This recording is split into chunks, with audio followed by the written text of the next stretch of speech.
Thank you, Ms. Clark. And Mr. Speaker, I was just walking back to my office and I saw on the video this memorial service, this celebration of life, and I wanted to come listen. And it's been inspiring for me. So many appropriate remarks made about this great man.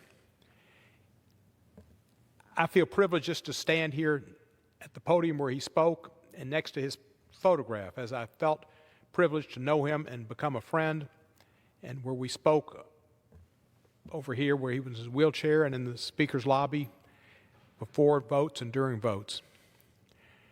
When I was home this weekend, more people came up to me in Memphis and people on social media and expressed their condolences, their appreciation of his life,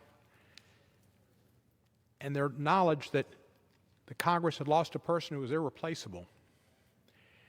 Elijah Cummings was one of the great people that I've had the opportunity to interact with in my life, in Congress and in other places.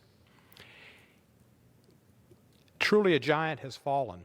He had grace, he had knowledge, he had judgment, he had character.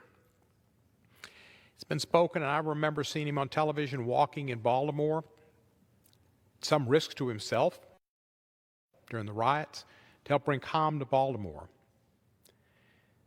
Leadership, where he put his community first and his safety second. He talked about, we're better than this. Well, we are better than this. And hopefully one day we'll be as good as him. He knew that we were only here for a minute, and you should make that time worthwhile. And he made it worthwhile.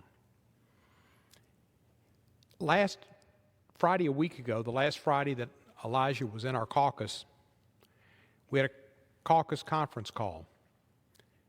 And the discussion toward the end was about the Congress's issuance of subpoenas and the attempt to get them enforced through the courts. And I believe Elijah was the last person to speak on the call. And when he spoke, it was like hearing the voice of God. And he said that these cases will go through the courts and they'll be appealed, and they'll eventually be appealed to the Supreme Court. And at that point, our democracy will be in the balance. And he was right. And that was his last words to the caucus.